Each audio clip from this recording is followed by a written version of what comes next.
अस्सलाम वालेकुम, welcome to मारियाज़ kitchen. Maria के किचन में आप सबको खुशामदीद।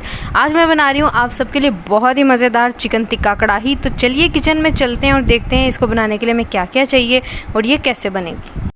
तो सबसे पहले यहाँ पे मैंने 250 ग्राम्स दही ले लिया है और उसके अंदर हम डालेंगे चिकन तंदूरी मसाला। आप लोग टिक्का मसाला भी यूज़ कर सकते हैं, लेकिन तंदूरी मसाले से इसका जो टेस्ट है वो बहुत ही ज़बरदस्त आएगा। शान का तंदूरी मसाला मैं यूज़ कर रही हूँ इसको। तो अच्छे तरीके से मिक्स कर लेंगे दही के साथ, कोई गुठली ना रह जाए। और फिर इसके अंदर हम अपने चिकन को करेंगे मैरिनेट। आधे घंटे के लिए कर लें, घंटे के लिए कर लें, या आप इसको ओवरनाइट अगर मैरिनेट कर देंगे तो बहुत ही मज़ेदार जो है ये टिक्का कढ़ाई बनेगी। तो चिकन जो आपने लेना है वो छोटा पीस कटवाना है। टिक्का कट आप जब चिकन लें तो चिकन वाले से कह दें आपको टिक्का कट बना दे, तो वो आपको बना देंगे। तो बहुत ही ज़बरदस्त ये आपकी कढ़ाई बनके तैयार होगी, बहुत टेस्टी और एक यूनिक सा टेस्ट। तो चिकन को हम मैरिनेट करके रख देंगे 1 से 2 घंटे के लिए। फिर करते हैं इसको हम फ्राई। तो यहाँ पे 2 घंटे हो चुके हैं चिकन मैरिनेट हुए हुए। तो अभी हम इसकी फ्राइंग का काम कर लेते हैं। ऑयल ले लेते हैं बॉक में। आप चाहें तो इसको डीप फ्राई कर लें, चाहे तो सोटे कर लें, बहुत ही अच्छे दोनों रिज़ल्ट इसके आते हैं। सोटे करूँगी मैं यहाँ पे, बहुत ज़्यादा डीप फ्राई नहीं कर रहे। तो चिकन के पीसीज़ को हमने इस तरह से ऑयल के अंदर डाल लेना है और इसको हमने जो सा है वो गोल्डन होने तक फ्राई कर लेना है कि इसका जो कच्चापन है ख़त्म हो जाए और गोल्डन सा इसका कलर आ जाए।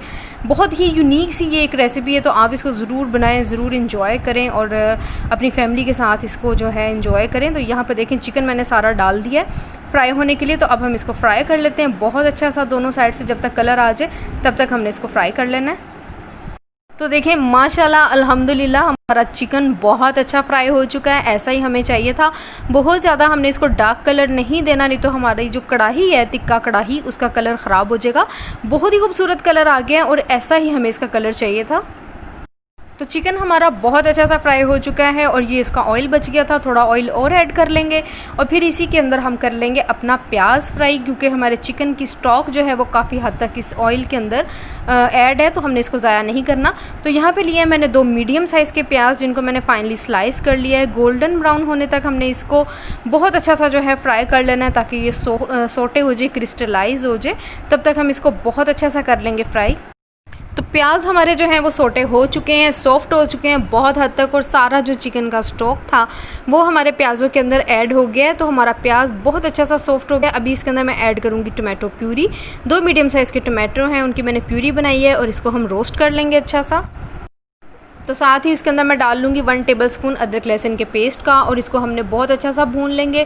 साथ ही साथ हम ऐड कर लेंगे अपने सूखे स्पाइसेस, ताकि हमारा मसाला जो है वो एक जान होके बहुत अच्छा सा भून जाए, बहुत मज़ेदार सा अरोमा आ जाए। नमक लूँगी मैं 1/2 टीस्पून, आप अपने टेस्ट के मुताबिक डाल सकते हैं। याद रखिएगा तंदूरी मसाला या टिक्का मसाला जो भी आप यूज़ कर रहे हैं उसके अंदर भी नमक होता है। रेड चिली पाउडर है 1 टीस्पून, रोस्टेड ज़ीरा पाउडर है 1/2 टीस्पून, रोस्टेड धनिया पाउडर है 1/2 टीस्पून। साथ ही मैं इसके अंदर डालूँगी 1/2 टीस्पून टर्मरिक पाउडर का, हल्दी का, कुछ खड़े गरम मसाले हैं, ज़ीरा है 1/2 टीस्पून, 5 से 6 काली मिर्चें हैं, 3 से 4 लौंगे हैं। और मसाला हमने भून लेना है जब तक कि ऑयल सेपरेट नहीं हो जाता। बहुत ही अच्छा सा हमारा मसाला भून जाए, प्याज टमाटर अदरक लहसुन जो है वो यकजान हो जाए, तब तक हमने अपना मसाला बहुत अच्छा सा भून लेना है। तो लीजिए माशाल्लाह अल्हम्दुलिल्लाह हमारा मसाला बहुत अच्छा सा भुन चुका है। तो अभी इसके अंदर मैं ऐड कर दूंगी अपना दही, जो मैरिनेशन वाला दही था, तंदूरी मसाला इसके अंदर ऐड है, मिक्स हुआ हुआ है। तो दही हम इसके अंदर ऐड कर देंगे और दही को हम जो है वो भून लेंगे सारे मसालों के साथ बहुत अच्छा सा। और अभी से इसकी इतनी मज़ेदार, इतनी डिलीशियस खुशबू आ रही है, आप इसको बनाएंगे तो ये रेसिपी आपकी फेवरेट बनने वाली है। साथ ही इसके अंदर हम ऐड कर देंगे अपना चिकन जो हमने फ्राई करके रखा हुआ था, और इसको हम तब तक पकने देंगे जब तक हमारा चिकन जो है वो बहुत अच्छा सा टेंडर नहीं हो जाता। 10 से 15 मिनट के अंदर फ्राई हुआ है, ऑलरेडी फ्राई है, तो हमें बहुत ज़्यादा इसको पकाने की ज़रूरत नहीं है। 10 से 15 minute low to medium flame पे हम इसको पकने के लिए छोड़ देंगे, ताकि हमारा चिकन बहुत अच्छा सा टेंडर हो जाए। तो देखें माशाल्लाह अल्हम्दुलिल्लाह हमारा चिकन टेंडर हो चुका है। तो अभी हम इसको देंगे कोयले का स्मोक, जो कि जान है इस कढ़ाई की। तो कोयले का स्मोक दे देंगे, फ्यू ड्रॉप्स डालेंगे हम उसके ऑयल के कोयले के ऊपर। आप बटर भी डाल सकते हैं, देसी घी की भी जो है वो स्मोक दे सकते हैं, बहुत ही मज़ेदार बनेगा। तो इसको कवर करते हैं, फिर करते हैं डिश आउट और दिखाते हैं आपको। तो लीजिए माशाल्लाह अल्हम्दुलिल्लाह हमारी बहुत ही मज़ेदार चिकन टिक्का कढ़ाई जो है वो बन के तैयार है। बनाएं, ट्राई करें, रेसिपी अच्छी लगे चैनल को लाइक शेयर और सब्सक्राइब ज़रूर करें। फिर मिलूँगी आपसे, अल्लाह हाफ़िज़।